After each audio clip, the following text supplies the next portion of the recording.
കുഞ്ചൻ നമ്പ്യാരെ പറ്റി കുറച്ച് വാക്കുകൾ പറയാൻ എനിക്ക് ഒരു അവസരം തന്നതിലും ഞാൻ ടീച്ചറിനോട് നന്ദി പറയുന്നു.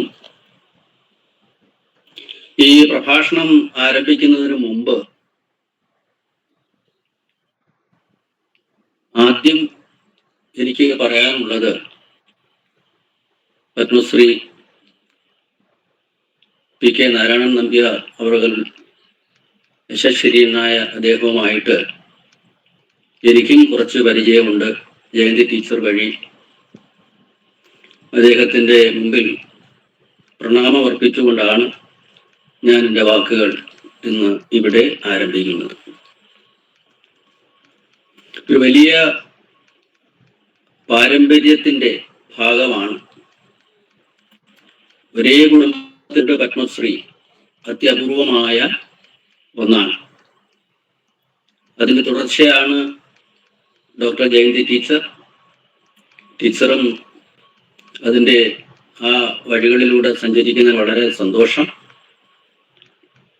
ടീച്ചർ പറഞ്ഞ ഒരു കാര്യത്തിൽ നിന്നാണ് ഞാൻ എൻ്റെ സംഭാഷണം ആരംഭിക്കുന്നത്. നമ്പ്യാർ എന്ന് പറഞ്ഞാൽ നമ്മുടെ മനസ്സിൽ കേരളത്തിൽ ഒരു നമ്പ്യാരെ ഓർമ്മ വരികയുള്ളൂ, അത് കുഞ്ചൻ നമ്പ്യാരെയാണ്. നമ്പ്യാർമാർ ധാരാളമുണ്ട്, പക്ഷെ നമ്മുടെ മനസ്സിൽ നമ്പ്യാർ എന്ന് പറഞ്ഞാൽ കുഞ്ചൻ നമ്പ്യാരാണ്. അതുതന്നെയാണ് അദ്ദേഹത്തിന്റെ മേലെഴുത്ത്. അദ്ദേഹത്തെ നമ്മുടെ മനസ്സിൽ നിന്ന് ഒരിക്കലും മായാത്ത ഒരു ചിത്രം ഉണ്ടാക്കുന്നത് ഒരു ഓർമ്മയാണ്. പ്രശ്നം ഞാൻ ആരംഭിക്കുന്നത് യശസ്വരീയനായ പത്മശ്രീ പി കെ നാരായണൻ നമ്പ്യാർ എൻ്റെ ഗവേഷണവുമായി ബന്ധപ്പെട്ട് ഞാൻ അദ്ദേഹത്തെ ഒരു അഭിമുഖത്തിൽ അദ്ദേഹത്തിനോട് സംസാരിച്ചിരുന്നു നമ്പ്യാരെ പറ്റി. അന്ന് അദ്ദേഹം എനിക്ക് തന്ന അപൂർവമായ 1-2 അറിവുകൾ പങ്കുവെച്ചുകൊണ്ടാണ് ഈ പ്രഭാഷണം ആരംഭിക്കുന്നത്. അതിലൊന്ന്, നമ്പ്യാരുടെ ഏറ്റവും വിലപ്പെട്ട 2 ഗ്രന്ഥങ്ങൾ, 2 താളിയോല ഗ്രന്ഥങ്ങൾ. ഒന്ന് താളപ്രസ്ഥാരം, മറ്റൊന്ന് പട്ടാഷ്ടകം. പട്ടരഷ്ടകം എന്ന് ഒരു പാഠഭേദമുണ്ട്. താളപ്രസ്ഥാരവും പട്ടാഷ്ടകവും കണ്ടെത്തി അതിനെ സംരക്ഷിച്ചത് പത്മശ്രീ പി കെ നാരായണൻ നമ്പ്യാർ അവർകളാണ്. 1749 അദ്ദേഹം അത് കണ്ടെത്തിയത്. നമ്പ്യാരുടെ അപ്രകാശിതമായ 2 കൃതികളാണത്. താളപ്രസ്ഥാരം വളരെ വിലപ്പെട്ട ഒരു ഗ്രന്ഥമാണ്. താളത്തെക്കുറിച്ചുള്ള നമ്പ്യാരുടെ അറിവ് നമുക്ക് ആ കൃതിയിൽ നിന്ന് മനസ്സിലാക്കാൻ സാധിക്കും. അതേപോലെ അദ്ദേഹത്തിൽ നിന്ന് എനിക്ക് കിട്ടിയ മറ്റൊരു അറിവ് ശ്രീകൃഷ്ണ വിലാസ മണിപ്രവാളത്തിന്റെ രചനയെ പറ്റിയാണ്. കുഞ്ചൻ നമ്പ്യാർ അമ്പലപ്പുഴയിൽ താമസിച്ചു വരവേ, അന്ന് ഗുരുകുല വിദ്യാഭ്യാസമാണല്ലോ, ഒരു ഗുരുകുലത്തിൽ പഠിക്കുന്ന ഒരു ചെറിയ കുട്ടിക്ക് അന്ന് ഗുരുനാഥൻ കൊടുത്ത ഒരു ശിക്ഷ, നാളെ വരുമ്പോൾ 12 സർഗമുള്ള ഒരു കാവ്യം എഴുതിക്കൊണ്ടുവരണമത്രേ. ഇതാണ് കൊടുത്ത ശിക്ഷ. ആ കുട്ടി നേരെ വന്ന് സീനിയർ വിദ്യാർത്ഥിയായിരുന്ന നമ്പ്യാരോട് ഇത് പറഞ്ഞു. ഇങ്ങനെ ഒരു ശിക്ഷ എനിക്ക് കിട്ടിയിട്ടുണ്ട്, എന്നെ കൊണ്ട് സാധ്യമല്ല. അപ്പോൾ നമ്പ്യാര് പറഞ്ഞു, നമുക്ക് ശ്രമിക്കാം. അദ്ദേഹം ചെയ്തത്, ആ ഗുരുകുലത്തിലെ മിടുക്കരായ 12 കുട്ടികളെ വിളിച്ച് ഒരുമിച്ചിരുത്തി. എന്നിട്ട് 12 സർഗം വേണമെന്നാണല്ലോ. ഓരോ സർഗവും ഓരോ ശ്ലോകം വെച്ച് ഓരോ കുട്ടികൾക്കായിട്ട് പറഞ്ഞു. നേരം പുലർന്നപ്പോൾ 12 സർഗവും പൂർത്തിയായത്രേ. ആ കുട്ടിയെ വളരെ സന്തോഷവാനായിട്ട് അതുകൊണ്ട് ഗുരുനാഥനെ കാണിച്ചു. ഗുരുനാഥൻ വാങ്ങി നോക്കിയിട്ട് പറഞ്ഞു, ഇതെന്തായാലും താൻ എഴുതിയതല്ല. ആ നമ്പ്യാരെ വിളിക്കൂ. ആ നമ്പ്യാരെ വിളിച്ച് അദ്ദേഹത്തിന്റെ അഭിനന്ദനം അറിയിച്ചതായിട്ട് എന്നോട് അദ്ദേഹം പറയുകയുണ്ടായി. ഇത് ഇവിടെ അനുസ്മരിച്ചിട്ട് വേണം ഈ പ്രഭാഷണം ആരംഭിക്കാൻ. അത് അദ്ദേഹത്തിനോടുള്ള എന്റെ ഒരു കടപ്പാട് കൂടിയാണ്. എന്റെ ഗവേഷണത്തിന് നമ്പ്യാരെ പറ്റിയുള്ള നിരവധി അറിവുകൾ പകർന്നു തന്നത് ദിവംഗതനായ പത്മശ്രീ നാരായണൻ നമ്പ്യാർ അവറുകളാണ്. ഇനി നമുക്ക് നമ്പ്യാരെ പറ്റി പറഞ്ഞു തുടങ്ങാം.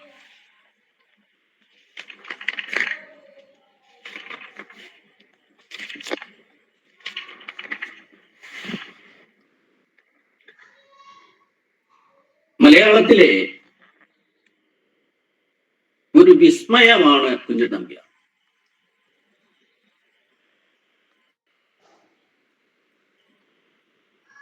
വിസ്മയം എന്ന് പറഞ്ഞാൽ മൗലികത കൊണ്ട്, പ്രതിഭ കൊണ്ട്, അറിവുകൊണ്ട്, അറിവിന്റെ തമ്പുരാൻ എന്ന് വിശേഷിപ്പിച്ചാൽ പോലും അധികമാവുകയില്ല. പക്ഷെ നമ്മൾ സാഹിത്യ ചരിത്രങ്ങളിലും പിൽക്കാലത്ത് വന്ന നിരൂപണ ഗ്രന്ഥങ്ങളിലും ഒക്കെ കുഞ്ചൻ നമ്പ്യാരെ ഒരു ഹാസ്യ കവി എന്ന കള്ളിയിൽ ഒതുക്കിക്കളഞ്ഞു. ഡോക്ടർ വി എസ് ശർമ്മ, അദ്ദേഹത്തിന്റെ ഒരു ഗ്രന്ഥമാണ് ആധികാരികമായിട്ട് നമുക്ക് ഇന്ന് ലഭ്യമായിട്ടുള്ളത്, കുഞ്ചൻ നമ്പ്യാരുടെ ജീവിതവും കൃതികളും. ഡോക്ടർ വി എസ് ശർമ്മ അത് അദ്ദേഹം പറയുന്നുണ്ട്, നമ്പ്യാര് മലയാള സാഹിത്യത്തിലെ ഹാസ്യ രചയിതാക്കളിൽ അഗ്രഗണ്യ സ്ഥാനത്ത് ഉള്ള ഒരാളാണ്. പക്ഷെ അദ്ദേഹം ഹാസ്യം മാത്രമല്ല കൈകാര്യം ചെയ്തത്. ഇതിഹാസ പുരാണങ്ങൾ ഏറ്റവും മൗലികതയോടെ ഉപയോഗിച്ച ഒരു കവി. തുള്ളൽ എന്ന് പറയുന്നത് ഒരു ദൃശ്യകലയാണ്. ദൃശ്യകലയ്ക്ക് ഒരു രംഗസാഹിത്യമുണ്ട്, ഒരു അരങ്ങുപാഠം. ആ അരങ്ങുപാഠത്തിന് ഇണങ്ങുന്ന രീതിയിൽ അതിന്റെ ടെക്സ്റ്റ് രൂപപ്പെടുത്തുകയാണ് നമ്പ്യാർ ആ പുരാണ കഥകളിൽ നിന്ന് ചെയ്തത്. അവിടെയാണ് അദ്ദേഹത്തിന്റെ നാടകീയത, അദ്ദേഹത്തിന്റെ മൗലികത. ഇത് രണ്ടും മാത്രം പോരല്ലോ. തുള്ളൽ എല്ലാവർക്കും ആസ്വാദ്യകരമാകണമല്ലോ, അത് രസനീയമാകണം. ആ രസികത്വമാണ് വാക്യം രസാത്മകം കാവ്യം എന്ന് നമ്മൾ പറയുന്ന ആ രസികത്വം, ആ രസനീയത, അതാണ് നമ്മൾ അദ്ദേഹത്തെ ഹാസ്യകവി എന്ന് വിളിക്കാൻ നമ്മെ പ്രേരിപ്പിച്ചത്.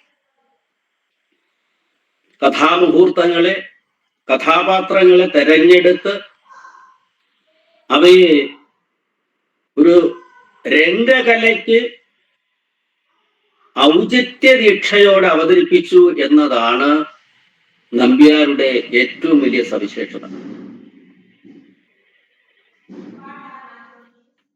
പത്തനംതിട്ട റാന്നി കോളേജില് ഫാദർ മാത്യൂസ് വാഴക്കുന്നം എന്നൊരു അധ്യാപകനാണ്. അദ്ദേഹം ഈ അടുത്ത കാലത്ത് ഗവേഷണ പ്രബന്ധത്തിൽ PhD നേടി. അദ്ദേഹം ചെയ്ത ഒരു വിഷയം എന്ന് പറയുന്നത് ക്ലാസിക് കൃതികളിലെ പുരാണ ഇതര വിഷയങ്ങളാണ്. ആ പ്രബന്ധം ഞാൻ കാണാനിടയായി.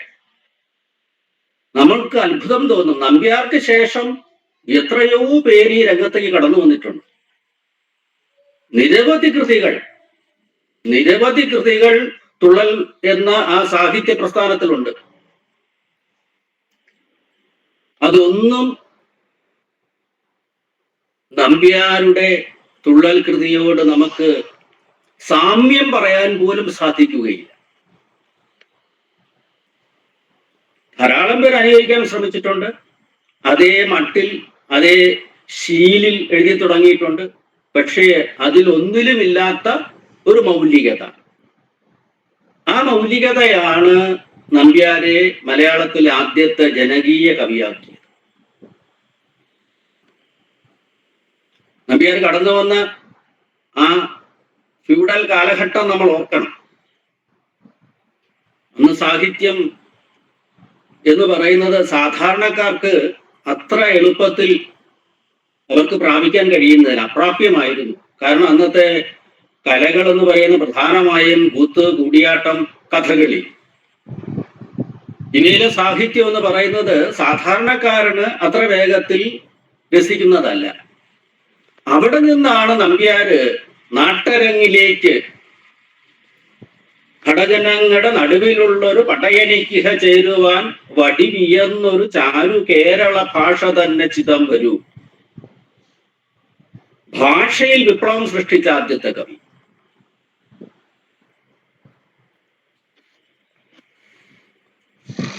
അത് നിസ്സാരമല്ല, അതൊരു ചെറിയ കാര്യമല്ല. അത് കൈരളിയുടെ കഥയിൽ പ്രൊഫസർ എൻ കൃഷ്ണപിള്ളയുടെ ഒരു പ്രസ്താവനയുണ്ട്.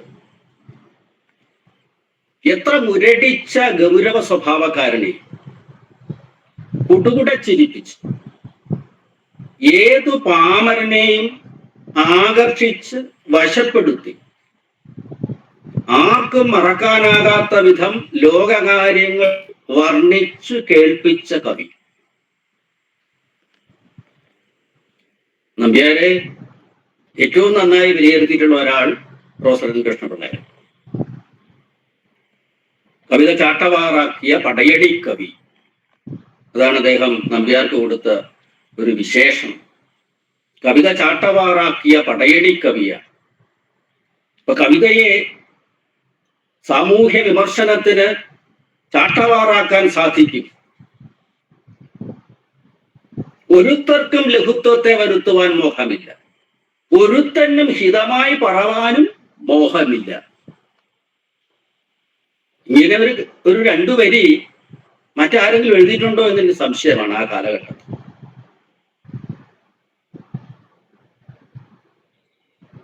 അത്രമാത്രം ഇച്ഛാശക്തിയുള്ളൊരു കവി. ഒരുത്തനും ഹിതമായി പറവാനും എനിക്ക് മോഹമില്ല. ഒരു ഘട്ടത്തിൽ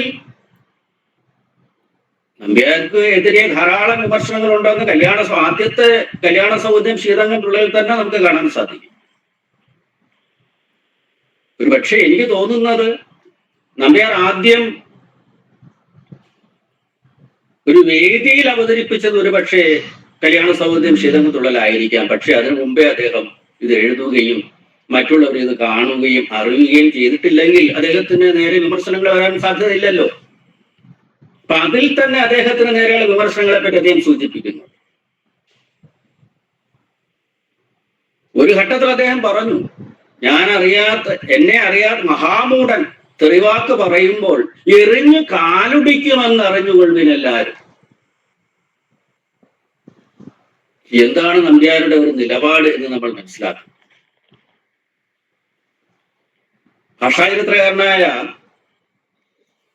നാരായണ പണിക്കർ അദ്ദേഹത്തിന്റെ കേരള ഭാഷാ സാഹിത്യ ചരിത്രത്തിൽ അദ്ദേഹം പറയുന്നുണ്ട്, ദീപസ്തംഭം മഹാശ്ചര്യം, നമുക്കും കിട്ടണം പണം.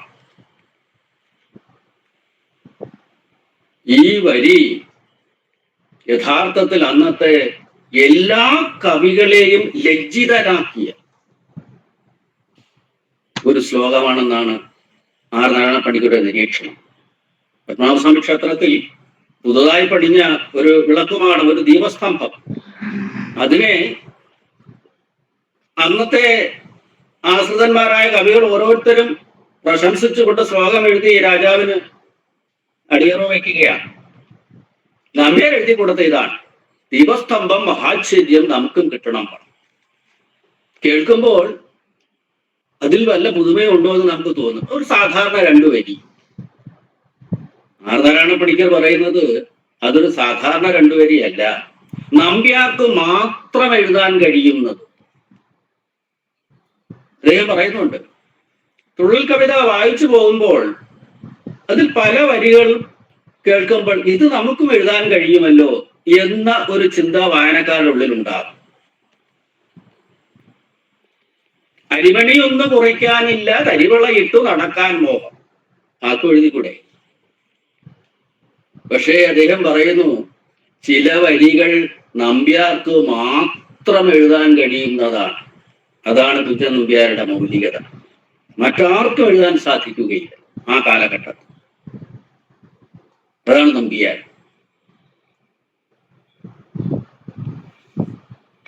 നമ്പ്യാർ കൃതികളെ പറ്റി നമുക്ക് നിസ്തർക്കം പറയാവുന്ന ആ കൃതികളുടെ എണ്ണം VS ശർമ്മയുടെ പുസ്തകത്തിലാണ് കൃത്യമായി കൊടുത്തിട്ടുള്ളത്. 42 തുള്ളൽ കൃതികൾ. അതിൽ 22ഓളം ഓട്ടൻ തുള്ളൽ, ഒരു 11 ശീതങ്കൻ തുള്ളൽ, ഒരു 9 കൃതി പറയൻ തുള്ളൽ. ഉള്ളിലുള്ള സാഹിത്യത്തിലൊക്കെ വളരെ എണ്ണം കൂടുതൽ പറയുന്നുണ്ട്. പ്രഥമ സാഹിത്യകാരനായ പി ഗോവിന്ദപിള്ളയും ധാരാളം കൃതികൾ നമ്പ്യാരുടേതായിട്ട് ഊഹിച്ചു പറയുന്നുണ്ട്. പക്ഷെ നമുക്ക് കൃത്യതയുള്ള ഒരു പുസ്തകം VS ശർമ്മയുടെ ഒരു പുസ്തകമാണ്. അതിൽ നമ്മൾ മനസ്സിലാക്കേണ്ട ഒരു സംഗതി, തുള്ളൽ എന്ന ആ കലാരൂപം നമ്പ്യാരുടെ ദീർഘവീക്ഷണമാണ് ഏറ്റവും പ്രധാനം. ഏതു കാലത്തും പ്രസക്തമായ ഒരു കലാരൂപമാണ് തുള്ളൽ. അത് തുടങ്ങിയ 18ാം നൂറ്റാണ്ടിലും അതിനുശേഷം ഇന്നും ആ കലാരൂപത്തിന് ഒരു മാറ്റവും സംഭവിച്ചിട്ടില്ല. അതിന്റെ അവതരണത്തിൽ മാറ്റങ്ങൾ സംഭവിച്ചിട്ടുണ്ട് കേട്ടോ.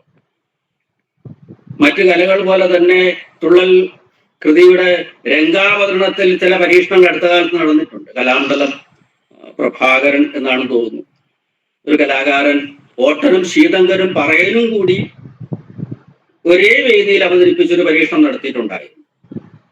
പിന്നീട് അതിനെപ്പറ്റി വിമർശനങ്ങളൊക്കെ വന്നു. ഓട്ടൻ ശീതങ്കൻ പറയൽ കഥയും പാട്ടും ഒന്ന്, പക്ഷെ 3 വേഷങ്ങൾ ഒരേ സമയം രംഗത്ത് വരിക. അത് ഏത് കാലത്തും കലകളിൽ ഉണ്ടാകുന്ന ഒരു പരീക്ഷണമാണ്. ഇങ്ങനെ കണ്ടാൽ മതി. പക്ഷേ ഞാൻ പറഞ്ഞു വന്ന പോയിന്റ്, ഏതു കാലത്തും പ്രസക്തമായത് അത് ആ കലാരൂപത്തിന്റെ രംഗാവതരണത്തിൽ മാത്രമല്ല. പുതിയ കാലഘട്ടത്തിൽ പുതിയ തലമുറ തുള്ളൽ കാണാൻ എത്ര പേര് വരും എന്ന് ജയന്തി ടീച്ചറിനറിയാം. അതൊരു കുറച്ചു പേര് മാത്രമായിരിക്കും ആ കലാരൂപം കാണാൻ വരുന്നത്. പക്ഷേ അദ്ദേഹം അതിലൂടെ നമുക്ക് പകർന്നു തന്നിട്ടുള്ള സാരോപദേശ രൂപേണ ഇന്ന് പഴഞ്ചൊല്ലായി ശൈലിയായി പ്രചരിച്ചിട്ടുള്ള വരികൾക്ക് ഒരു കാലത്തും അഴിവില്ല. രാജഭരണകാലത്തുള്ള ഒരു പദപ്രയോഗമാണ്. അതിന് അഴിവില്ല, അതിന് ഒരു മാറ്റവുമില്ല. അവിടെയാണ് നമ്പ്യാരുടെ പ്രസക്തി എന്ന് പറയുന്നത്. ആ കലാരൂപം കാലികമായി അല്ലെങ്കിൽ ഓരോ കാലത്തെ മാറ്റങ്ങൾ അതിന്റെ അവതരണത്തിലും മറ്റുമൊക്കെ വരാം. പക്ഷേ നമ്പ്യാർ നമ്മുടെ മുമ്പിൽ അവതരിപ്പിച്ച അദ്ദേഹത്തിന്റെ ആ ഒരു ദർശനമുണ്ടല്ലോ, അത് ഒരു കാലത്തും അതിനൊരു മാറ്റമില്ല.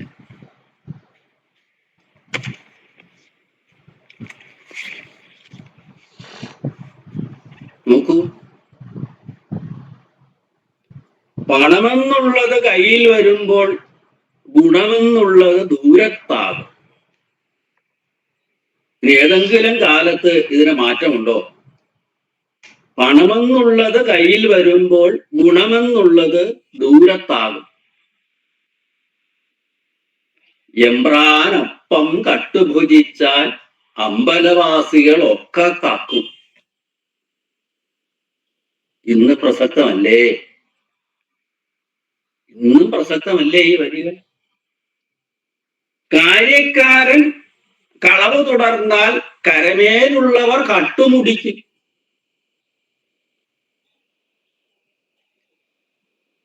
നടത്തിപ്പുകാര് തന്നെ വേലി തന്നെ വിളവ് തിന്നുന്നു അദ്ദേഹം തന്നെ പറഞ്ഞിട്ടുണ്ട്. പിന്നെ കാലികൾ എന്ത് ചെയ്യുമെന്ന? എത്ര പ്രസക്തമാണ് ഈ കാലഘട്ടത്തിൽ പോലും ഈ വരികൾ. ആശാൻ അക്ഷരമൊന്ന് പിഴച്ചാൽ 51 പിഴയ്ക്കും ശിഷ്യൻ. ഇതാണ് ഞാൻ ഓർമ്മപ്പെടുത്തിയത്. നമ്പ്യാർ കവിത എന്ന് പറയുന്നത് ആ ഒരു തുള്ളൽ പ്രസ്ഥാനത്തിന്റെ ഭാഗമായി നിലനിൽക്കുന്ന വരികളല്ല. ഗതികെട്ടാൽ പുലി പുല്ലും തെന്നും വളരെ നാട്ടുപുറത്തെ വളരെ സാധാരണക്കാര് അവരുടെ നിത്യജീവിതത്തിൽ ഒരു പഴഞ്ചൊല്ല് പോലെ പറയുന്നതാണ്. പലരും ഇത് നമ്പ്യാരുടേതാണെന്ന് പോലും അറിയാതെ പറയുന്ന ഇതല്ല. ഇത് നമ്പ്യാരുടേതാണെന്ന് പോലും അവർക്കറിയില്ല. ഈ പറയുന്നവർക്ക് ഗതികെട്ടാൽ പുലി പുല്ലും തിന്നും, മുല്ലപ്പൂമ്പൊടി ഏറ്റുകിടക്കും കല്ലിനുമുണ്ട ഒരു സൗരഭ്യം. എത്ര കാലികമായി പ്രസക്തിയുള്ള, എത്ര ദീർഘദർശനമുള്ള ഒരു കവികൾ ക്രാന്തദർശികൾ എന്നൊക്കെ നമ്മൾ വിശേഷിപ്പിക്കുന്നില്ലേ? നമ്പ്യാരല്ലേ ഏറ്റവും വലിയ ക്രാന്തദർശി, ഏറ്റവും വലിയ ദീർഘദർശനമുള്ള ഒരാൾ. ഈ നമ്പ്യാരുടെ ഈ വരികൾക്കൊന്നും ഒരു കാലഘട്ടത്തിലും ഒരു മാറ്റവുമില്ല.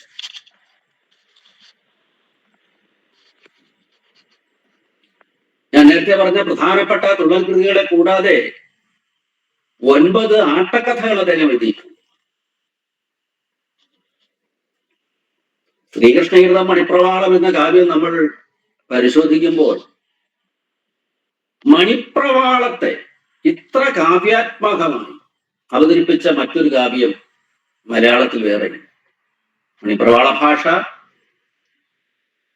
12ാം നൂറ്റാണ്ട് മുതൽ ഏറ്റവും പുതിയ തുള്ളൽ കൃതി വരെ നിലനിൽക്കുന്നു. നമ്പ്യാരുടെ തുള്ളൽ കൃതി വരെ ഭാഷയേറി വരുന്ന മണിപ്രവാളത്തോടായിരുന്നു നമ്പ്യാർക്ക് ഏറ്റവും പ്രിയം. മധുലിപ ചരിതം മനോഭിരാമം, മണിപ്രവാളം ഏറ്റവും സുന്ദരം എന്ന് അദ്ദേഹം അതിൽ തന്നെ പ്രസ്താവിച്ചിരിക്കുന്നു. ഏറ്റവും മധുരമായ ആ മണിപ്രവാള ഭാഷയുടെ സൗന്ദര്യം നമുക്ക് ശ്രീകൃഷ്ണകീർത്തന മണിപ്രവാളം എന്ന കൃതിയിലൂടെ നമുക്ക് കിട്ടുന്നുണ്ട്.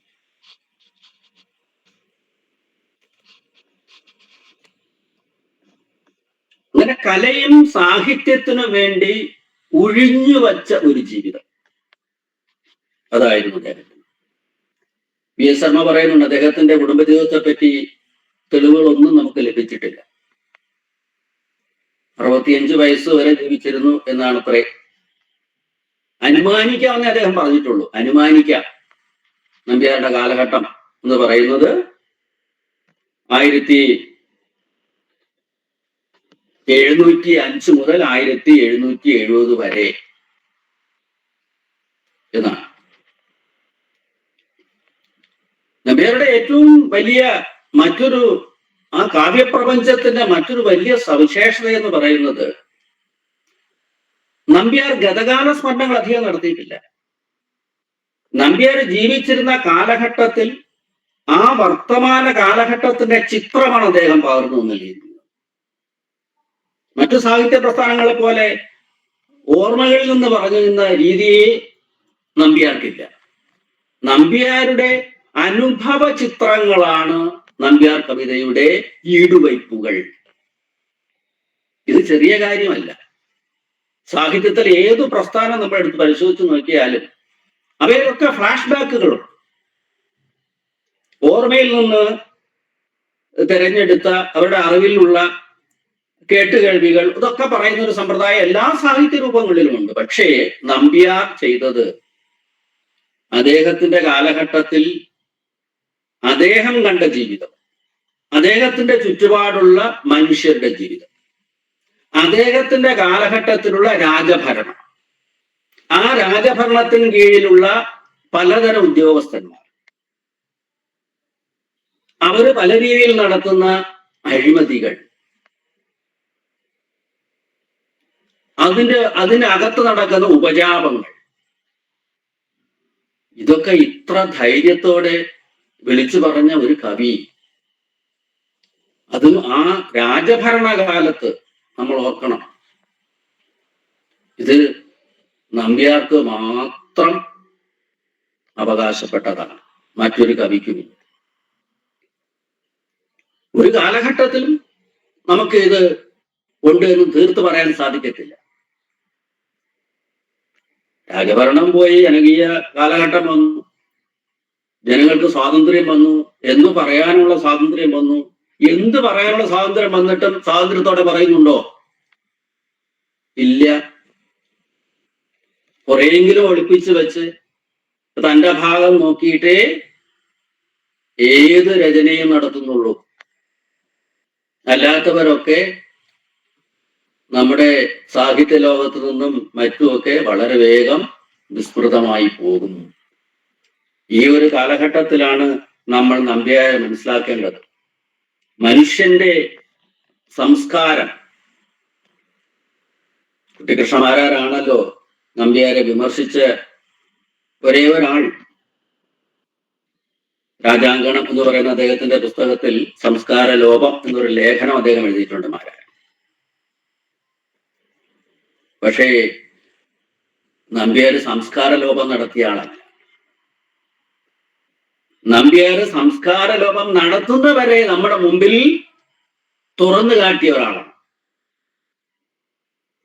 സംസ്കാരത്തെ, സദാചാരത്തെ, സാൻമാർഗികതയെ ഏത് കാലത്തും നിലനിൽക്കണം, അതാണ് ധർമ്മം എന്നു പറഞ്ഞ കവിയാണ്. അതിന് അദ്ദേഹം പുരാണ കഥാപാത്രങ്ങൾ ഉപയോഗിച്ചെന്ന് മാത്രമേ ഉള്ളൂ. അവിടെ ചിലപ്പോൾ ഹനുമാൻ അദ്ദേഹത്തിന്റെ നോട്ടത്തിൽ അങ്ങനെയാകാം, ഭീമസേനൻ അങ്ങനെയാകാം. അതിനെ അങ്ങനെ വേണം കാണാൻ. അതാണ് കഥാപാത്രങ്ങളെ തന്റെ കാലഘട്ടത്തിലെ സാമൂഹ്യ പ്രശ്നങ്ങളുമായി ചേർത്തു വച്ച് നമ്മുടെ മുമ്പിൽ അവതരിപ്പിച്ചു എന്നതാണ് ഈ കഥകളുടെ എല്ലാം കാലിക പ്രസക്തി. അല്ലെങ്കിൽ ഇവയ്ക്കൊന്നും പ്രസക്തി കിട്ടുകയില്ല. കാരണം തുള്ളൽ എന്ന കലാരൂപം മറ്റു സാഹിത്യ രൂപങ്ങളെ പോലെ തന്നെ യഥാർത്ഥത്തിൽ നമ്മുടെ ഈ രംഗകല അല്ലെങ്കിൽ സാഹിത്യം എന്ന, അല്ലെങ്കിൽ ദൃശ്യകലാ സാഹിത്യം എന്ന ആ ഒരു മേഖലയിൽ നിന്ന് തന്നെ ചിലപ്പോൾ അത് കാലവനിയിലേക്ക് മറയേണ്ട കാലം കഴിഞ്ഞു. പക്ഷെ ഇന്നും അത് നിലനിൽക്കുന്നത് ഞാൻ ഈ പറഞ്ഞ ആ സദാചാര ബോധത്തിന്റെ നമ്പ്യാര് നമ്മുടെ മുമ്പിൽ അവതരിപ്പിച്ച ആ ആദർശത്തിന്റെ ഭാഗമായിട്ടാണ്. അതുകൊണ്ട് നമ്പ്യാരുടെ കവിത മലയാള സാഹിത്യത്തിൽ ഒരു സാഹിത്യ പ്രസ്ഥാനത്തിന് തുടക്കം കുറിച്ചു. തുള്ളൽ പ്രസ്ഥാനത്തിന് ഉപജ്ഞാതാവ് എന്ന കള്ളി വരച്ച്, അല്ലെങ്കിൽ ഹാസ്യ സാഹിത്യകാരൻ എന്ന കള്ളിയിൽ ഒതുക്കി ഒരിക്കലും നമ്മൾ നിർത്തേണ്ട ആളല്ല. അറിവിന്റെ തമ്പുരാൻ എന്ന് പറഞ്ഞാണല്ലോ ഞാൻ ഇന്ന് തുടങ്ങിയത്. എന്താണ് അദ്ദേഹത്തിന്റെ അറിവ് എന്ന് പറഞ്ഞാൽ,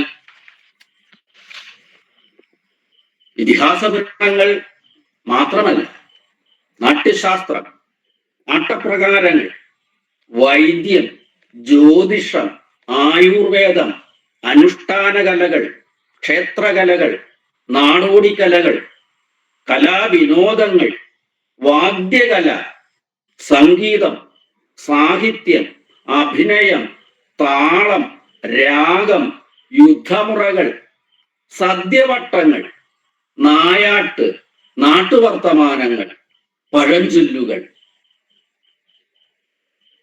ഇതല്ലേ നമ്പ്യാരുടെ കാവ്യപ്രപഞ്ചം എന്ന് പറയുന്നത്? ഇതല്ലേ മലയാളത്തിന്റെ വിസ്മയം എന്ന് പറയുന്നത്? യാതൊരു സംശയവുമില്ല. ബഹുഭാഷാ പണ്ഡിതനായിരുന്നു എന്ന് വി എസ് ശർമ്മ പറയുന്നുണ്ട്. അദ്ദേഹത്തിന് സംസ്കൃതവും തമിഴും പ്രാകൃതവും ഹിന്ദുസ്ഥാനിയും ഒക്കെ അറിയാമായിരുന്നു. നമ്പ്യാർ ഉപയോഗിച്ച പ്രാഗ് രൂപങ്ങളെ പറ്റി ആ പുസ്തകത്തിൽ അദ്ദേഹം ചർച്ച ചെയ്യുന്നുണ്ട് വി എസ് ശർമ്മ. പ്രാഗ് ഭാഷ, വിവിധ ഭാഷകളിലുള്ള അദ്ദേഹത്തിന്റെ അറിവ്, ചരിത്രബോധം, കേരള ചരിത്രം, ആ കാലഘട്ടത്തിലെ ക്ഷേത്രഭരണം, രാജഭരണം, ഭരണതന്ത്രം, ഇവയെല്ലാം നമ്പ്യാര്, ഞാൻ നേരത്തെ പറഞ്ഞല്ലോ, നമ്പ്യാർ നേരിട്ട് മനസ്സിലാക്കി അനുഭവജ്ഞാനത്തിൽ നിന്ന് അദ്ദേഹം എഴുതിയിട്ടുള്ളതാണ് നമ്മൾ ഇന്ന് കാണുകയും കേൾക്കുകയും ചെയ്യുന്ന തുള്ളൽ കൃതികൾ.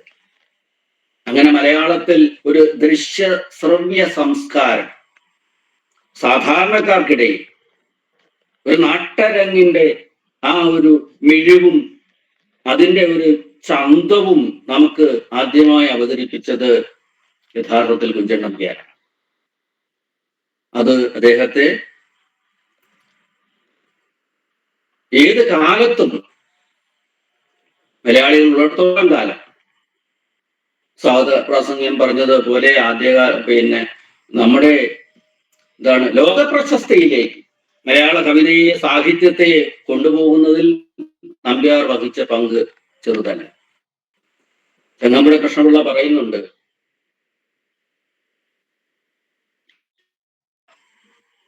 ഹൃദിസ്ഥമാക്കിയതാണ് എന്റെ പദസഞ്ചയത്തിന് അടിസ്ഥാനം എന്ന് ചെങ്ങമ്പുഴ പറയുന്നുണ്ട്.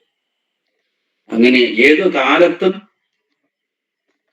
അരങ്ങിനും സാഹിത്യത്തിനും യോജിക്കുന്ന ഒരു കാവ്യ പ്രസ്ഥാനം, ഒരു വലിയ ദൃശ്യ സാഹിത്യ സമ്പത്ത് മലയാളികൾക്ക് പ്രദാനം ചെയ്ത പ്രതിഭാധനനായ കവി, മൗലികതയുള്ള കവി എന്ന് നമുക്ക് കുഞ്ചൻ നമ്പ്യാരെ വിശേഷിപ്പിക്കാം. ഇത്രയും പറഞ്ഞുകൊണ്ട് ഞാൻ എൻ്റെ ടീച്ചർ പറഞ്ഞ ആ ഒരു എത്തിനോട്ടം പോലും ആയില്ല. അതുകൊണ്ട് എല്ലാവർക്കും ഒന്നുകൂടി ഞാൻ നന്ദി പറയുന്നു. ടീച്ചറിന് പ്രത്യേകിച്ച് ഒന്നുകൂടി നന്ദി പറഞ്ഞുകൊണ്ട് പത്മശ്രീ PK നാരായണൻ നമ്പ്യാർ അവരുടെ ഓർത്തുകൊണ്ട് ഞാൻ ഈ ചെറിയ സംഭാഷണം അവസാനിപ്പിക്കുന്നു. എല്ലാവർക്കും നമസ്കാരം. നന്ദി മാഷെ. എന്തായാലും നമുക്ക് അനുഭവം കൃത്യമായിട്ടുള്ള വേറെ ആൾക്കാരുണ്ട്. മാഷ അത് ഔചിത്യത്തോട് കൂടിയിട്ട് നമ്മൾ സംസാരിച്ചപ്പോൾ പറഞ്ഞിട്ടുണ്ടായിരുന്നു നമുക്ക് സമയം എന്നുള്ളത് കൊണ്ട്. അതുകൊണ്ടാണ് മാഷ വളരെ ചുരുക്കി വളരെ പ്രസക്തമായ കാര്യങ്ങൾ മാത്രം പറഞ്ഞുകൊണ്ട് ഇത് അവസാനിപ്പിച്ച് ചർച്ചയ്ക്കും കൂടി നമുക്ക് കുറച്ച് സമയം വേണം എന്നുള്ളത് കൊണ്ടാണ്. അപ്പോൾ ഞാൻ ആദ്യമായിട്ട് മോഹൻ സാറിനെ ക്ഷണിക്കുകയാണ്. ഉണ്ണീഷ മാഷയുടെ എത്തിനോട്ടം വളരെ മനോഹരമായിരുന്നു. കൃത്യമായി തന്നെ മാഷ അത് ചെയ്തു. ഒരു തുള്ളൽ പ്രയോക്താവ് എന്നുള്ള നിലയ്ക്ക് വളരെ മനോഹരമായിരുന്നു എന്നുള്ളതാണ് എൻ്റെ അഭിപ്രായം. അതായത് ഒന്ന് രണ്ട് കാര്യങ്ങള് ഒരു കാര്യം കൂടി പറയാമായിരുന്നു എന്ന് തോന്നി.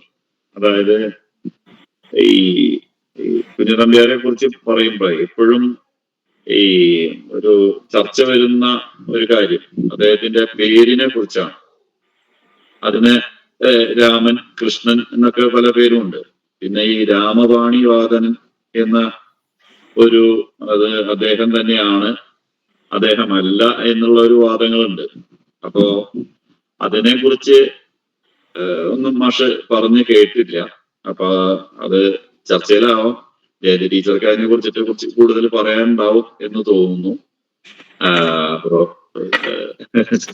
ആ ഒരു കാര്യം കൂടി ഒന്ന് മാഷോ അല്ലെങ്കിൽ ടീച്ചറോ ഒന്നുകൂടി പറയുമ്പോൾ മറ്റുള്ളവർക്കും കൂടി ഒന്ന് മനസ്സിലാക്കാനുള്ള ഒരു ഇതുണ്ടാവും. ഇപ്പോ ഞാൻ എൻ്റെ ഒരു പുസ്തകത്തിൽ പറയുന്ന ഒരു കാര്യം, ഈ രാമപാണിവാദനും കുഞ്ചൻ നമ്പ്യാരും ഒന്നാണ് ഒരു അഭിപ്രായത്തോട് എനിക്ക് യോജിപ്പില്ല. രണ്ടും രണ്ടാണ് എന്നാണ് ഞാൻ പറഞ്ഞിരിക്കുന്നത്. കാരണം വെച്ചാൽ കുഞ്ചൻ നമ്പ്യാരെ കുറിച്ചിട്ട് എല്ലാ ദിക്കിലും പറയുന്നുണ്ട്. അപ്പോ ഈ രാമപാണിവാദനെ കുറിച്ചിട്ട് എവിടെയും പറഞ്ഞു കേൾക്കുന്നുമില്ല. അപ്പോ അദ്ദേഹം അങ്ങനെ ഒരാളുണ്ടെങ്കിൽ അദ്ദേഹത്തെ കുറിച്ചും കൂടി, അല്ലെങ്കിൽ ഇത്രയും മഹാനായിട്ടുള്ള ഒരു ആളാണെങ്കിൽ എന്തുകൊണ്ട് അത് നമ്മളെ അറിയാതെ പോയി എന്നുള്ളതിനെ കുറിച്ച് ഒരു ചിന്തിക്കുന്നുണ്ട്. ഇപ്പൊ ടീച്ചർക്ക് ടീച്ചറുടേതായ ഒരു അഭിപ്രായങ്ങൾ ഉണ്ടാവുമല്ലോ, അത് പറയാം. അത് ഞാൻ നോക്കിയിരുന്നു. ഡോക്ടർ VS ശർമ്മയുടെ കുഞ്ചൻ നമ്പ്യാർ എന്ന ജീവചരിത്രമുണ്ട്, കേന്ദ്ര സാഹിത്യ അക്കാദമി പുറത്തിറക്കിയ പുസ്തകം. ആ പുസ്തകം എൻ്റെ കൈവശമുണ്ട്, ഞാനത് വായിച്ചു നോക്കിയിരുന്നു. അതിലിത് കൃത്യമായിട്ട് ഈ രണ്ട് ആശയങ്ങളും അദ്ദേഹം പറയുന്നുണ്ട്. ഇപ്പോൾ രാമപാണിവാദനും നമ്പ്യാരും ഒരാൾ തന്നെ എന്ന് പറഞ്ഞവരിൽ പ്രമുഖൻ ഉള്ളൂരാണ്. പക്ഷെ അത് ഒരാളല്ല രണ്ടാളാണ് എന്ന് പറഞ്ഞ പ്രമുഖൻ വടക്കന്നൂറാണ്. അതിന് വടക്കൻകൂറത്തിന്റെ മോഹനകൃഷ്ണൻ മാഷ് പറഞ്ഞ അതേ ന്യായീകരണം പറയുന്നുണ്ട്. അതായത് രാമപാണിവാദൻ എന്ന ഒരു സംസ്കൃത പണ്ഡിതൻ നാടകകൃത്ത് സീതാരാഘവം പോലുള്ള കൃതികൾ രചിച്ച് അവർ നാടകകൃത്ത് ഉണ്ടായിരുന്നത്രേ. ഏകദേശം അതേ കാലഘട്ടത്തിൽ തന്നെ. പക്ഷെ നമ്പ്യാരെ പറ്റി പരാമർശിക്കുന്ന കൊട്ടാരം രേഖകളിൽ, മതിലകം രേഖകളിൽ ഒരിടത്തും രാമപാണിവാദൻ എന്ന ആ ഒരു പദം ഉപയോഗിച്ചിട്ടില്ല. അതേപോലെ തന്നെ നമ്പ്യാർ കൃതികളിൽ അദ്ദേഹം കൃതികളുടെ ആരംഭത്തിലും ഇടയിലും ഒക്കെ സ്മരിക്കുന്ന ഗുരുനാഥന്മാർ, ആ ഗുരുനാഥന്മാരെ ഒന്നും രാമപാണിവാദന്റെ കൃതികളിൽ പരാമർശിച്ചിട്ടില്ല. മൂന്നാമത്തത്, നമ്പ്യാർക്ക് ലഭിച്ച സ്വതസിദ്ധമായ ആ നർമ്മം, ആ ഹാസ്യഭാവന രാമപാണിവാദന്റെ കൃതികളിൽ ഇല്ല. ഈ 3 കാരണങ്ങൾ കൊണ്ട് വടക്കംകൂർ പറയുന്നു രാമപാണിവാദനും കുഞ്ചൻ നമ്പ്യാരും ഒരാളല്ല. പക്ഷെ അങ്ങനെ ഒരാൾ ഉണ്ടായിരുന്നു, അതിൽ സംശയമില്ല. പി എസ് ശർമ്മയും പറയുന്നുണ്ട് അദ്ദേഹം ഒരു നാടകൃത്തും പണ്ഡിതനും ആയിരുന്നു. മോഹനകൃഷ്ണൻ മാഷിന്റെ അഭിപ്രായം വളരെ ശരിയാണ്. അതുപോലെ തന്നെ ഇപ്പം ഈ താള പ്രസ്താരം എന്നാണോ പ്രസ്താരം എന്നാണോ? പ്രസ്താരം. ഓക്കെ. അപ്പൊ അതില് അത് കുഞ്ചൻ നമ്പ്യാരുടെ ആണോ അതോ രാമപാണിവാദന്റെ ആണോ എന്നുള്ളതാണ് ഇനിയിപ്പോൾ ഒരു സംശയം. അത് പട്ടാഷ്ടകവും താളപ്രസ്താരവും കണ്ടെത്തിയത് പത്മശ്രീ പി കെ നാരായണൻ നമ്പ്യാരാണ്. അദ്ദേഹം എന്നോട് പറഞ്ഞിട്ടുള്ളതാണ് ഈ 2 കൃതികളും നമ്പ്യാരുടേതാണ് എന്നതിന് അദ്ദേഹം പറയുന്ന ഒരു തെളിവെന്ന് പറയുന്നത്, നമ്പ്യാർക്കുള്ള ആ താളത്തെ കുറിച്ചുള്ള ബോധം നമ്പ്യാരുടെ കൃതികളിൽ നിന്ന് നമുക്ക് വളരെ കൃത്യമാണ്. ആ ഒരു താളബോധം അദ്ദേഹം പറയുന്ന അപൂർവമായ താളങ്ങളുണ്ടല്ലോ, മർമ്മതാളവും ബുദ്ധിതാളവും എന്ന് പറഞ്ഞ് നിരവധി താളങ്ങൾ. അപ്പൊ അത്രയും ആധികാരികമായി താളത്തെ പറ്റിയും രാഗത്തെ പറ്റിയും നിശ്ചയം ഉണ്ടായിരുന്ന ഒരാളാണ് നമ്പ്യാര്. അതുകൊണ്ട് അദ്ദേഹത്തിന്റെ തന്നെയാണ് ആ കൃതി. അതേപോലെ പട്ടാഷ്ടകം, അതില് അദ്ദേഹം പറയുന്ന ആ ശ്ലോകത്തിന്റെ പിന്നിലൊരു കഥയുണ്ടല്ലോ. അപ്പൊ അതുമായി ചേർത്ത് പറയുമ്പോ ഇത് രണ്ടും അദ്ദേഹത്തിൻ്റെതാകാം എന്ന നിലപാടാണ് പി കെ നാരായണൻ നമ്പ്യാർ അവറുകൾ എടുത്തിട്ടുള്ളത്.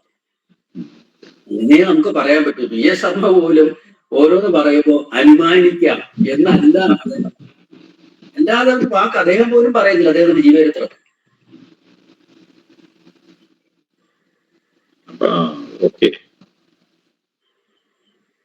അല്ല, ഇപ്പോ നമ്മളെ ഈ സജ്ജനീ വൈദ്യതാനുണ്ടല്ലോ, അദ്ദേഹം പറയുന്നത് ഈ താളങ്ങള് നമ്പ്യാര് ഉൾക്കൊണ്ടിട്ടുള്ളത് പടയണീന്നും അതുപോലെ തന്നെ മയിൽപ്പീലി തൂക്കം അല്ലെങ്കിൽ അർജുന നൃത്തത്തുനിന്നാണ് എന്നാണ് പറയപ്പെടുന്നത്. എന്തൊക്കെ തന്നെ ആയാലും ശരി, ഈ പ്രധാന താളങ്ങള് ഇപ്പൊ മറ്റുള്ളവരൊന്നും ഉപയോഗിക്കാത്ത സാധനം എന്ന് പറയുമ്പോൾ നമ്മൾ മർമ്മതാളം, ലക്ഷ്മീതാളം, ചെമ്പതാളം, കുംഭതാളം, പിന്നെ അതിലിപ്പോ കുണ്ടനാച്ചി പറഞ്ഞൊരു താളം ഉണ്ട്. അപ്പൊ ഈ താളത്തിനെ കുറിച്ചിട്ട് കൃത്യമായിട്ട് എങ്ങനെ പ്രയോഗിക്കണം എന്നതിനെ കുറിച്ചിട്ട് ഒരു ആർക്കും കൃത്യമായിട്ടുള്ള ഒരു രൂപം ഇല്ല. അതൊക്കെ ഇനി കണ്ടുപിടിക്കേണ്ടതായിട്ടുണ്ട് ശരിക്കും.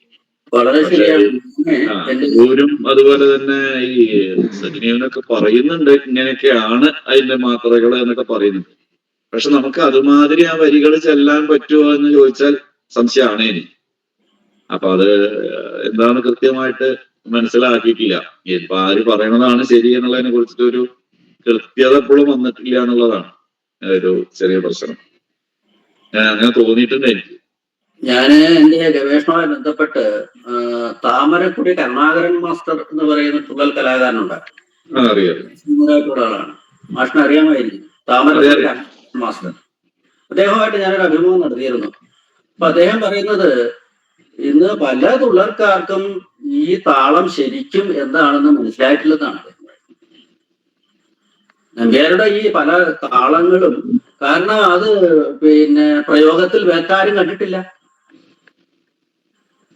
ഇപ്പൊ കഥകളിലൊക്കെ നമ്മൾ ഉപയോഗിക്കുന്ന രാഗങ്ങൾ മറ്റ് പലയിടത്തും നമ്മൾ കീർത്തനങ്ങളായിട്ടും മറ്റൊക്കെ കേട്ടൊരു പരിചയമുണ്ടല്ലോ. പക്ഷെ ഇവിടെ അങ്ങനെ നമുക്ക് അത് മുൻപ് കേട്ട് അല്ലെങ്കിൽ മുൻപ് ആരെങ്കിലും പ്രയോഗിച്ചിട്ടുണ്ട് എന്ന് നമുക്ക് എടുത്തു പറയത്തക്ക ഒരു തെളിവ് ഇല്ല. അതുകൊണ്ട് ഇന്ന് പ്രയോഗിക്കുന്നവർ, അന്ന് കനകമാസ്റ്ററിനോട് പറഞ്ഞാണ്, നമ്മൾ ഒരു ബോധത്തിൽ, ഒരു താളബോധത്തിൽ അത് ചെയ്യുന്നു എന്നല്ലാതെ ഇതിന് കൃത്യതയുണ്ടോ എന്ന് അറിയില്ല. പിന്നെ ഒരു ഗുണമുള്ളത് അദ്ദേഹം പറയുന്നതാണ്, കേൾക്കാൻ കാണാൻ വരുന്നവർക്കും ഈ താളങ്ങളെ പറ്റി ബോധമില്ലാത്തത് കൊണ്ട് രക്ഷപ്പെട്ടു പോകുന്നു. സത്യമായിട്ട് തോന്നി. ഈ ലക്ഷ്മി താളവും കുണ്ടനാച്ചി താളവും കുമ്പി താളവും ഒക്കെ എന്താണെന്ന് നമുക്കറിഞ്ഞെങ്കിലേ നമുക്കത് വിമർശിക്കാൻ പറ്റും. ഈ തുള്ളലിന്റെ വളർച്ചയ്ക്കായിട്ട് നമ്മളൊക്കെ ശ്രമിക്കുന്നുണ്ടെങ്കിലും ഇതിന്റെ പിന്നിൽ കുറെ ശക്തികൾ കൂടി വേണം. പ്രത്യേകിച്ച് മീഡിയാസ് വേണം. പിന്നെ അതുപോലെ തന്നെ സമൂഹത്തിൽ പറഞ്ഞാൽ ഇപ്പൊ VS ശർമ്മ പോലുള്ള അവരൊക്കെ ഈ സാഹിത്യത്തെ കുറിച്ചിട്ടുള്ളതാണ് കൂടുതലും വന്നിട്ടുള്ളൂ. പ്രയോഗത്തെ കുറിച്ച് അങ്ങനെ മുൻനിരയിലേക്ക് എത്തിക്കാൻ വേണ്ടിയിട്ടുള്ള ശ്രമങ്ങൾ പലപ്പോഴും ഉണ്ടായിട്ടില്ല. എന്നുവെച്ചാൽ അവരൊക്കെ ഇപ്പൊ കലാമണ്ഡലത്തിലൊക്കെ ഉള്ളപ്പോഴും അവര് പുതിയ ഒരു രൂപങ്ങൾ എന്തെങ്കിലും ഉണ്ടാക്കൂ എന്ന് പറയാന്നല്ലാണ്ട് ഈ നിലവിലുള്ളതിനെ നമുക്ക് എങ്ങനെ ഒന്ന് ജനങ്ങളിലേക്ക് എത്തിക്കാം എന്നുള്ള. അപ്പൊ അവരൊക്കെ പറയുന്ന ഒരു ഈ ഭാഷ എന്നുള്ളതാണ് ഏറ്റവും പ്രശ്നം. ഈ കേരളം വിട്ടിട്ട് പുറത്തേക്ക് പോകുമ്പോ ഇത് മനസ്സിലാക്കാനുള്ള ഒരു ബുദ്ധിമുട്ട് അതാണ്, അത് കാരണമാണ്. പക്ഷെ ഈ കേരളത്തിൽ തന്നെ ഒരു ഏകീകരണം വന്നിട്ടില്ല എന്നുള്ളതാണ്. പലരും ഒരു പാരമ്പര്യം തുടർന്നുകൊണ്ട് പോകുന്ന ഒരു രീതി. അങ്ങനെയൊക്കെ ആകുമ്പോ ഇതിന് വേണ്ടത്ര വളർച്ച കിട്ടുന്നില്ല. അതിന് നമ്മൾ ഒരുപാട് ശ്രമിക്കുന്നുണ്ട് ഒരു ഏകീകരണം വരുത്താൻ വേണ്ടിയിട്ട്. കുറെയൊക്കെ ഈ വേഷത്തിലും അങ്ങനെയുള്ള കുറെ കാര്യങ്ങളിലൊക്കെ ഒരു ഏകീകരണം വന്നിട്ടുണ്ട്. പണ്ട് അത് ഇപ്പൊ ഏറ്റവും പെട്ടെന്ന് നമുക്ക് മനസ്സിലാവുക നമ്മുടെ ഈ കലോത്സവങ്ങളുടെ തുള്ളൽ കാണുമ്പോഴാണ്. പണ്ട് കാലത്ത് ഈ ഒരു കലോത്സവത്തിന് പോയി കഴിഞ്ഞാൽ തുള്ളല് എന്ന് പറഞ്ഞിട്ട് പല ഈ കാർഡ്ബോർഡ് കൊണ്ടോ എന്തുകൊണ്ടൊക്കെ കിരീടൊക്കെ ഉണ്ടാക്കിക്കൊണ്ടുവന്ന് അതുണ്ടായിരുന്നു. ഇന്നിപ്പോ അതൊന്നും വില പോവില്ല എന്ന് മനസ്സിലാക്കിക്കൊണ്ട് കുറെ ആൾക്കാർ ഇപ്പൊ നല്ല രീതിയിൽ തന്നെ വേഷവിധാനത്തോട് കൂടിയിട്ടും അതുപോലെ തന്നെ ഈ സ്ഥിരം കഥകള് എന്ന് പറഞ്ഞിട്ട് ഇങ്ങനെ പലരും ഇങ്ങനെ പഠിപ്പിച്ചു പോയത് അതിന്നൊക്കെ ഇപ്പൊ ഈ യുവതലമുറയിൽപ്പെട്ട ആളുകൾ മുഴുവൻ പുതിയ കഥകൾ ചിട്ടപ്പെടുത്താനും കുട്ടികളെ ഇതിനൊക്കെ വളർത്തി കൊണ്ടുവരുന്നുണ്ട്. പക്ഷെ അത് പൂർണ്ണമായിട്ട് ഇങ്ങോട്ട് എന്താ പറയാ ഫലത്തിലേക്ക് എത്തുന്നില്ല എന്നുള്ള ഒരു ചെറിയൊരിതുണ്ട്. കാലക്രമത്തിൽ ശരിയാവുമെന്ന് വിചാരിക്കണം. ഇതേപോലെ ഇങ്ങനെയുള്ള ചർച്ചകളും കാര്യങ്ങളും ഇതൊക്കെ നടത്തുമ്പോൾ അതൊക്കെ നന്നായിട്ട് വരും എന്നാണ് വിചാരിക്കുന്നത്. ഇനി ആരെങ്കിലും വേറെ അഭിപ്രായങ്ങൾ പറയാനുള്ളത് പറയട്ടെ. അത് വളരെ ശരിയാണ് മാഷ് പറഞ്ഞത്.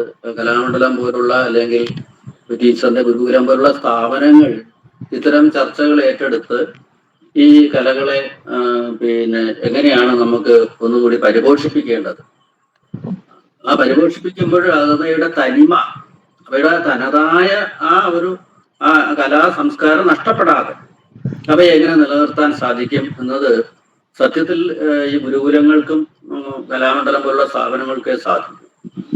ഇപ്പൊ കലാമണ്ഡലത്തിലൊക്കെ പിന്നെ ഇപ്പൊ പുതുതായിട്ട് വരുന്ന വൈസ് ചാൻസലർമാരൊക്കെ അവർ വേറെ പുതിയ കാഴ്ചപ്പാടിലാണ് ഇപ്പൊ അവതരിപ്പിക്കുന്നത്.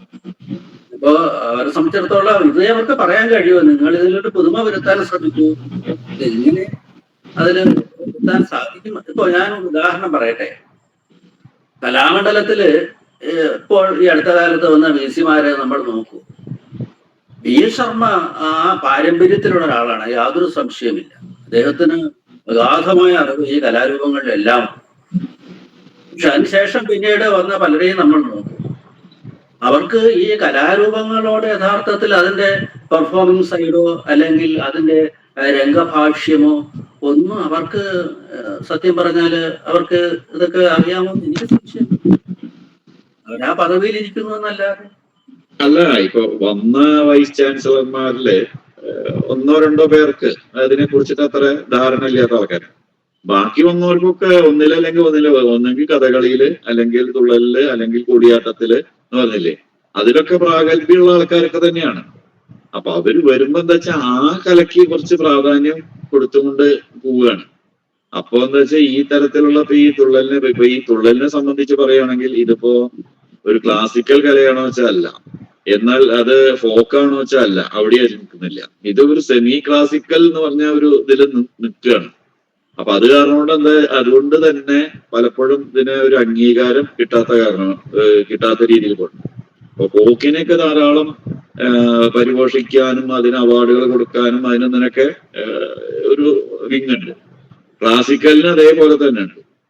ഇപ്പൊ ഗീതാന്താസനെ പോലുള്ള ആളുകൾ പലപ്പോഴും പല മന്ത്രിമാരുള്ള വേദികളിലും നിവേദനം കൊടുത്തിട്ടൊക്കെ പറയാറുണ്ട്, ഒരു സ്റ്റേറ്റ് അവാർഡ് തുള്ളലിന് വേണ്ടി പ്രഖ്യാപിക്കൂ എന്ന് പറയാറുണ്ട്.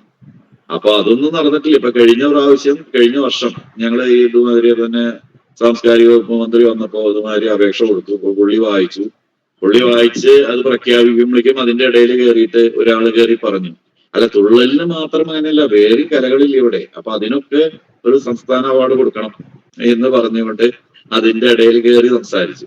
അപ്പൊ മന്ത്രി പറഞ്ഞ അടുത്ത കൊല്ലം മുതല് നമ്മുടെ കേരളത്തിലെ കലകൾക്കൊക്കെ സംസ്ഥാന അവാർഡ് ഉണ്ടാവും. ഇങ്ങനെ ഒരു പറച്ചിലിൽ ഒതുങ്ങി ഇതുവരെ ഒന്നും ആയിട്ടില്ല, അതിനെ കുറിച്ചിട്ടൊന്നും ആയിട്ടില്ല എന്നുള്ളതാണ് ഒരു ശരിയാണ്. അപ്പൊ ഇതിനെ ഇതുപോലെ കുറച്ച് ചർച്ചകളൊക്കെ വീണ്ടും സംഘടിപ്പിക്കണം. അതുപോലെ തന്നെ ഇതിനെ ഒരു വളർച്ച കിട്ടാൻ വേണ്ടിയിട്ട് എല്ലാവരും കൂടി ശ്രമിക്കണം എന്നുള്ളതാണ്. എന്നാൽ കഴിയുന്ന വിധം നമ്മളും അതിന്റെ പിന്നിൽ ഉണ്ടാവും എന്നുള്ള ഒരു ഉറപ്പ് തരുന്നു. മറ്റുള്ളവരാരും അഭിപ്രായം പറഞ്ഞിട്ടില്ല പറയട്ടെ. ടീച്ചറൊന്നും സംസാരിച്ചില്ല.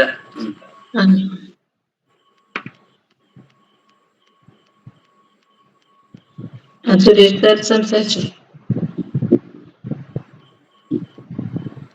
നമസ്കാരം മാഷേ, എന്റെ പേര് സുരേഷ് കാലികത്ത്, കലാമണ്ഡലത്തിലെ തൊഴിൽ വിഭാഗത്തിലെ അധ്യാപകരാണ്.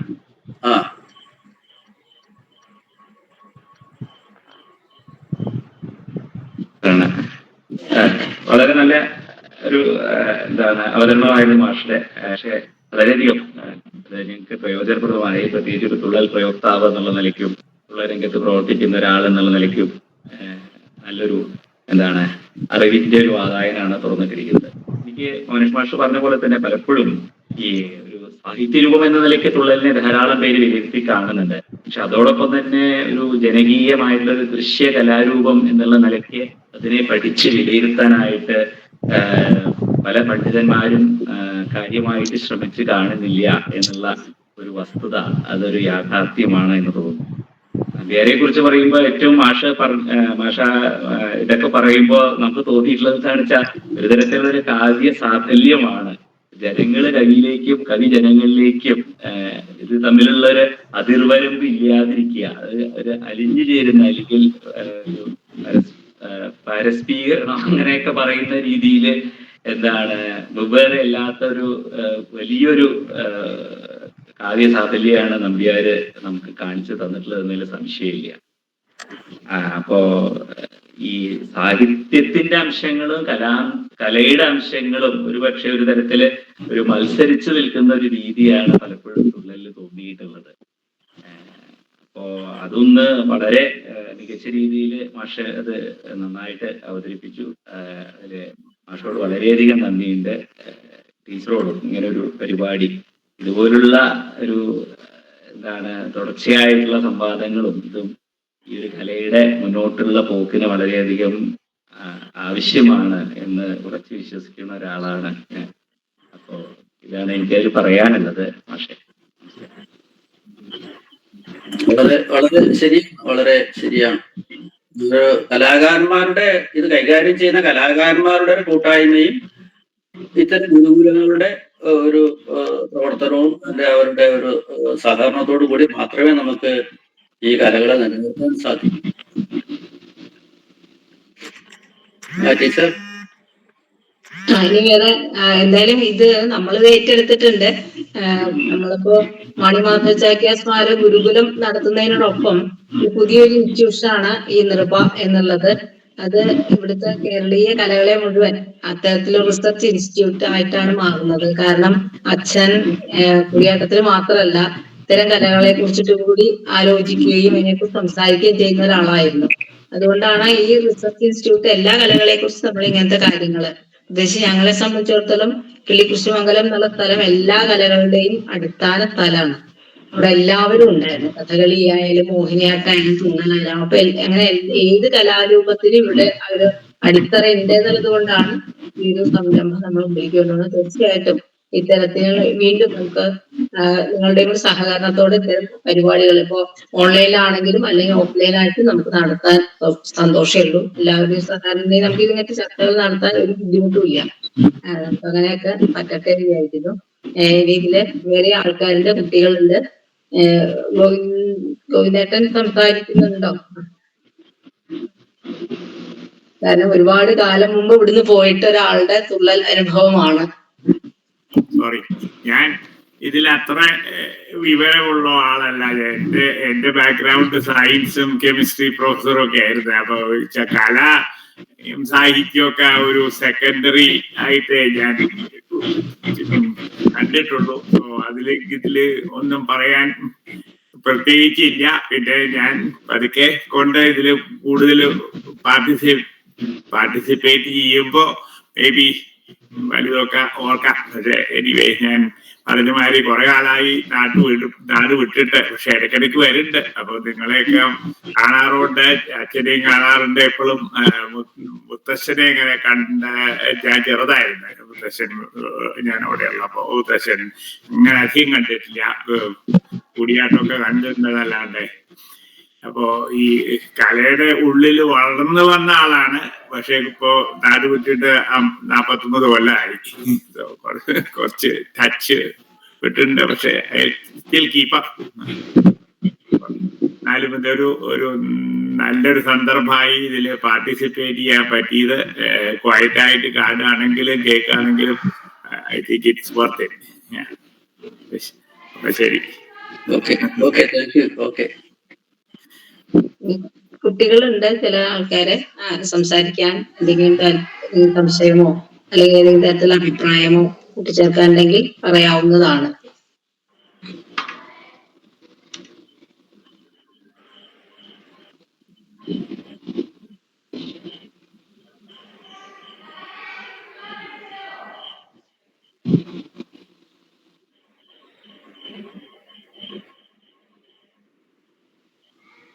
കലാമണ്ഡലം ഷർമിള ഇതിലുണ്ടായിരുന്നു.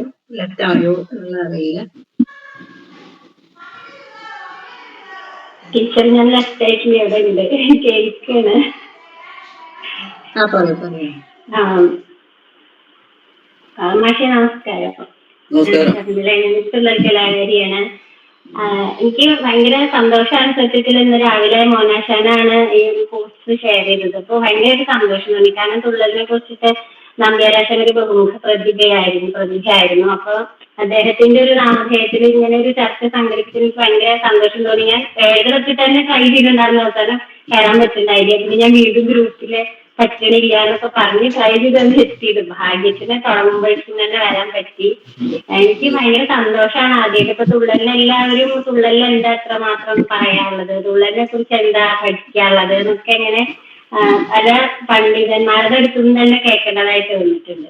അപ്പം അങ്ങനെയൊക്കെയുള്ള ഒരു അവഗണനയുടെ അവഗണന പലയിടത്തു നിന്നും ഫേസ് ചെയ്യുന്ന ഒരു കലാരൂപമാണ് തുള്ളൽ. അപ്പൊ അത് ഇപ്പൊ മോനാശനൊക്കെ പറഞ്ഞാൽ ഈ ഫോം എന്താന്നുള്ളത് ഒരു കൃത്യത എപ്പോഴും വന്നിട്ടില്ല.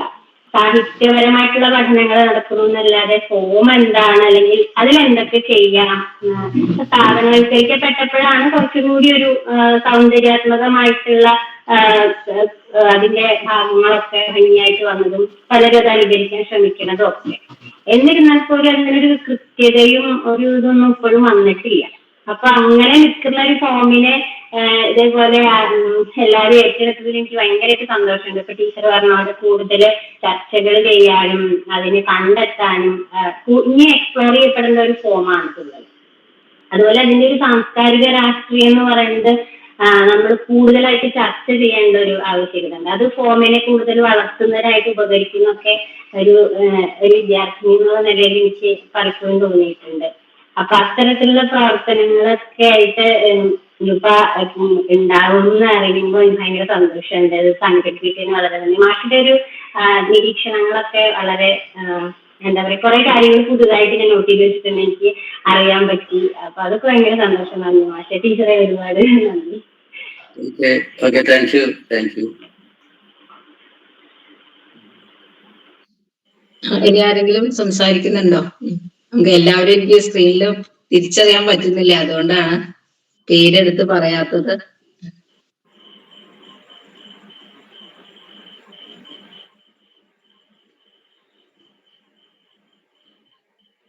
വേറെ ആരെങ്കിലും? മാഷെ, മോഹനകൃഷ്ണ മാഷെ, ഞാൻ ഹരീഷാണ്, ഹരീഷ് നമ്പ്യാർ. പറയൂ ഹരീഷ്. മാഷെ, എനിക്ക് മാഷയുടെ അടുത്താണ് ചോദിക്കാനുള്ളത്. നമ്മുടെ ഈ കേരളത്തിലെ ആ തലം മുതൽ ഈ തല വരെയുള്ള തുള്ളലുകൾക്ക്, ശൈലികൾക്ക് വ്യത്യാസം ഉണ്ടായിരുന്നോ? അങ്ങനെ ഉണ്ടെങ്കിൽ തന്നെ ആ ശൈലികൾ ഇന്ന് നിലനിർത്താൻ വേണ്ടി ശ്രമിക്കുന്നുണ്ടോ തുള്ളൽ കലാകാരന്മാര്? ശൈലികൾക്ക് വ്യത്യാസമുണ്ട്, ധാരാളം വ്യത്യാസമുണ്ട്.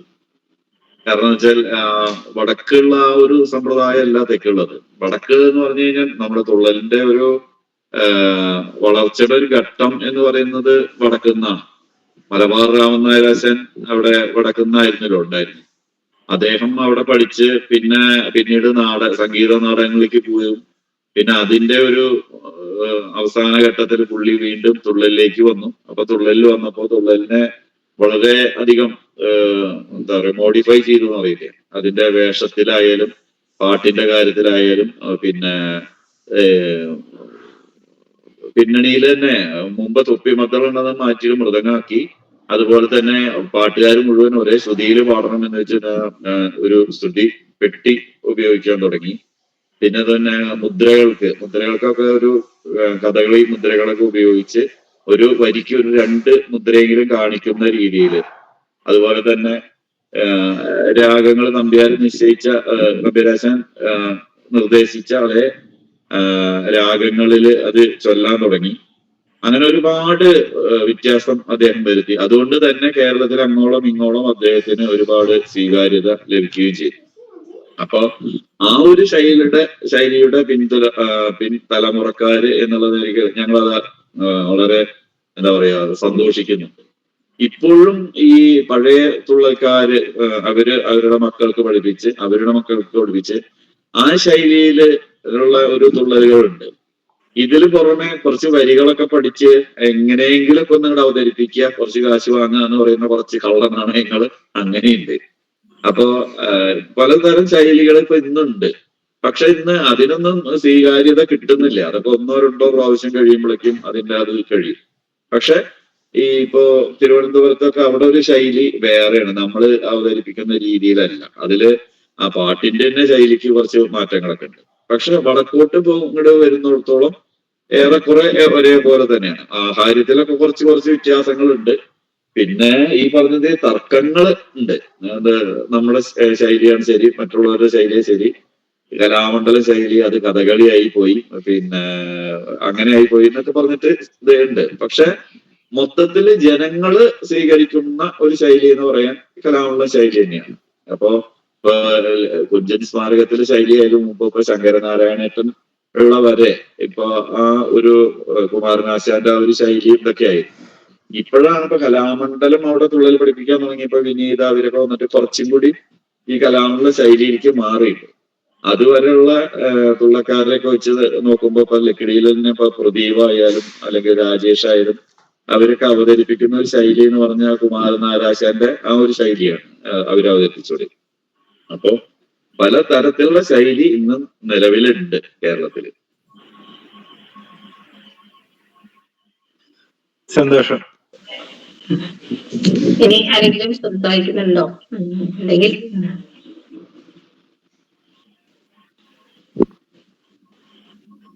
ഈ കുഞ്ചൻ നമ്പ്യാരുടെ ടീച്ചറുടെ അടുത്താണ്. കുഞ്ചൻ നമ്പ്യാരുടെ ഈ ഒരു ഭക്ഷണത്തോടെ അവസാനിപ്പിക്കാൻ പറ്റുന്നതല്ല. അപ്പൊ നമുക്ക് തുടർന്നും ഇതിന്റെ പല മേഖലകളുണ്ടല്ലോ. അപ്പൊ എനിക്ക് തോന്നുന്നു താളപ്രസ്ഥാനം എന്ന് പറഞ്ഞ ആ വിഷയത്തെ അടിസ്ഥാനമാക്കിയിട്ട് ടീച്ചറുടെ കീഴിൽ തന്നെയാണ് ഒരു ഡോക്ടറേറ്റ് എടുത്തിരിക്കുന്നത്.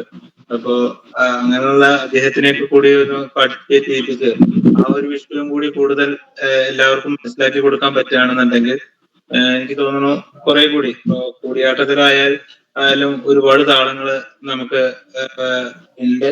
അതൊക്കെ നമ്പ്യാരുടെ താളങ്ങളൊക്കെ ആയിട്ട് ബന്ധപ്പെട്ട് പറഞ്ഞ അതേ താളങ്ങളൊക്കെ ഇതിലും വരുന്നുണ്ട്. ഇപ്പൊ ലക്ഷ്മി താളായാലും മറ്റ് താളങ്ങൾ, ഒരുപാട് താളങ്ങളൊക്കെ പറയുന്നുണ്ട്. അതൊക്കെ എല്ലാ കലാരൂപങ്ങളിലേക്കും വരുന്നുണ്ടോ, എങ്ങനെയാണ് എന്നുള്ളതൊക്കെ പുസ്തകമായിട്ട് ബന്ധപ്പെട്ടിട്ട് അതും കൂടി ഒന്ന് സംസാരിക്കാൻ പറ്റുകയാണെങ്കിൽ അത് എല്ലാവർക്കും ഒരു ഉപകാരമായിത്തീരുന്നു തോന്നുന്നു.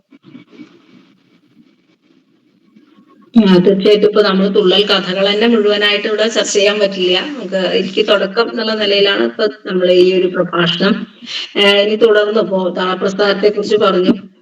അച്ഛനാണത് പ്രസിദ്ധീകരിച്ചത്. അപ്പൊ എന്റെ കൂടെയുള്ള ഒരാള് അതിലെ കുറച്ച് മുഴുവനായിട്ട് അല്ലെങ്കിലും ഒരു ഭാഗമായിട്ട് അദ്ദേഹം അതിലെ റിസർച്ചിന്റെ ഭാഗമായിട്ട് ചെയ്തിട്ടുണ്ട്. അപ്പോ അതിന്റെ താളികളുടെ ആദ്യം കുഞ്ചനാംന രാമവാണിവാദേന എന്നുണ്ട്. അതുകൊണ്ടാണ് അച്ഛൻ അങ്ങനെ പറയാനുള്ള ഒരു കാരണം എന്നുള്ളത്. കുഞ്ചൻ വേറെ എഴുതിയതാണ്. പിന്നെ ഈ കുംഭനാട്ടിന്റെയൊക്കെ ലക്ഷണ പുസ്തകത്തിലുണ്ട്, താളപ്രസ്ഥാനത്തിലുണ്ട്. കുംഭതാളത്തിന്റെയും വർണ്ണതാളത്തിന്റെയും ഒക്കെ ലക്ഷണം എത്രമാത്രയാണ് എന്നുള്ള ലക്ഷണമൊക്കെ ആ പുസ്തകത്തിലുണ്ട്.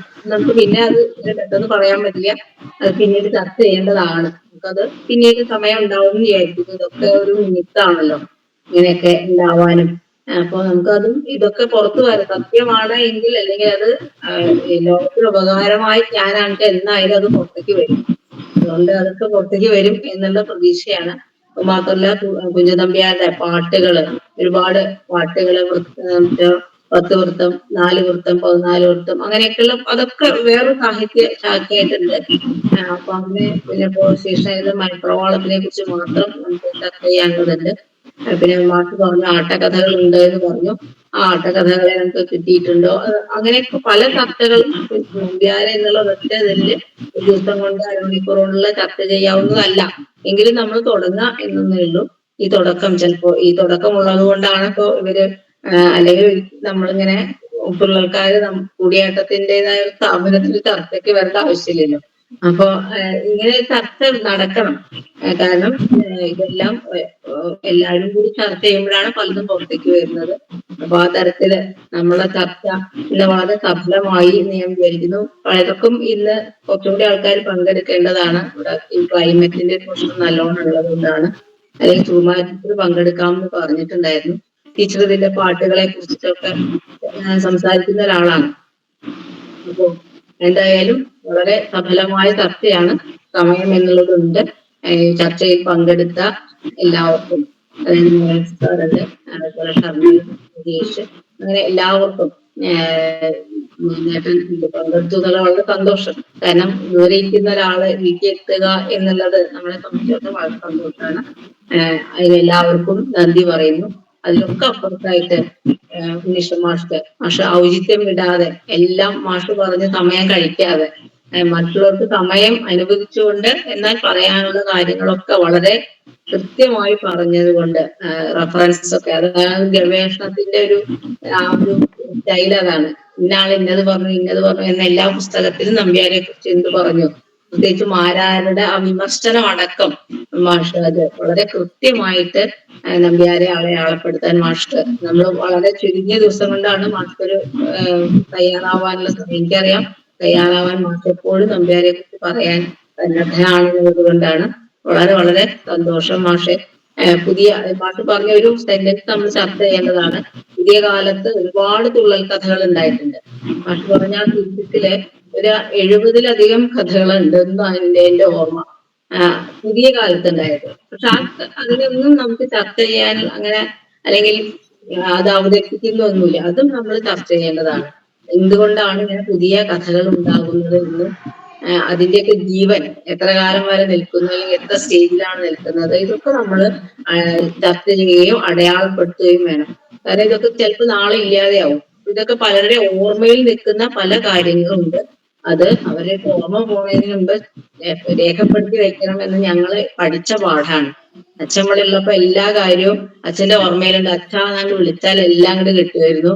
അതെന്നും അവിടെ ഉണ്ടാവുമെന്ന് തെറ്റിദ്ധരിച്ച് പലതും നമ്മൾ അടയാളപ്പെടുത്താതെ പോയി എന്നുള്ളത് ഇപ്പോ ഏറ്റവും അധികം നഷ്ടബോധം അനുഭവിക്കുന്ന ആൾക്കാരാണ് ഞങ്ങൾ.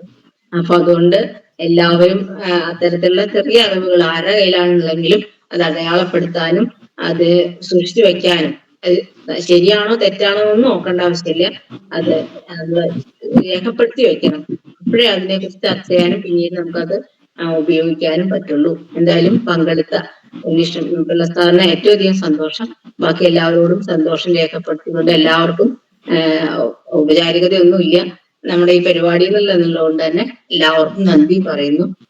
തുടർന്ന് വിജയനമ്പ്യാരെ കുറിച്ച് ഇനിയും നമുക്ക് ചർച്ച ചെയ്യാവുന്നതാണ്. ഇപ്പോ ആശ പറഞ്ഞതുപോലെ നമുക്കിപ്പോ ഓഫ്ലൈൻ ആയിട്ടും നിങ്ങൾക്ക് എല്ലാവർക്കും വേണമെങ്കിൽ ഒരു ദിവസം ഇവിടെ വന്നാൽ നമുക്ക് ചർച്ച ചെയ്യാവുന്നതാണ്. ഇപ്പൊ സാറെ പോലുള്ള ആൾക്കാർ എപ്പോ എവിടെ വിളിച്ചാലും വരും, സന്നദ്ധനായ ആളാണ്. അപ്പൊ അതൊന്നും അങ്ങനെ ആ ആൾക്കാരെ കിട്ടുക എന്നുള്ളത് പ്രശ്നമേ അല്ല. സമയവും സന്ദർഭവും ഉണ്ടായാൽ നമുക്ക് ചർച്ച ചെയ്യുകയും തീർച്ചയായിട്ടും ഒരു രംഗപാഠത്തെ കുറിച്ചിട്ടും വളരെ കൃത്യമായ അടയാളപ്പെടുത്തലുകൾ വേണ്ടത് തന്നെയാണ്. അപ്പൊ അതിനും അവസരം ഉണ്ടാകട്ടെ. നമ്മളുടെ സഹകരണം ഉണ്ടാകും, എല്ലാ തരത്തിലുള്ള സഹകരണം ഉണ്ടാകാം. അപ്പൊ എന്തായാലും പറ്റുമെങ്കിൽ കുഞ്ചനമ്പ്യാരെ കുറിച്ച് നമുക്ക് വേറൊരു സന്ദർഭത്തിലും ചർച്ച ചെയ്യാൻ പറ്റട്ടെ എന്ന് മാത്രം പറഞ്ഞുകൊണ്ട് എല്ലാവർക്കും ശുഭരാത്രി, എല്ലാവർക്കും സന്തോഷം ഉണ്ടാകട്ടെ, എല്ലാവർക്കും ഈ പരിപാടികള് നമ്മുടെ പരിപാടികളോട് സഹകരണം ഉണ്ടാവുക. നമ്മൾ വേറെ ഒന്നും ഉദ്ദേശിച്ചിട്ടല്ല. നമുക്ക് ഈ കലയോടുള്ള ഒരു അതിനോടുള്ള ഒരു എന്താ പറയുക ഉത്തരവാദിത്വ ബോധം, ഒരു അർപ്പണ ബോധവും കൊണ്ടാണ് ഈ പരിപാടിയൊക്കെ നടത്തുന്നത്. അപ്പൊ എല്ലാവർക്കും എന്നും സ്വാഗതം ഈ സ്ഥലത്തേക്കും ഈ പരിപാടികളിലേക്കും. അപ്പൊ നമുക്ക് അടുത്ത പരിപാടിയിൽ കാണാം. എല്ലാവർക്കും നന്ദി.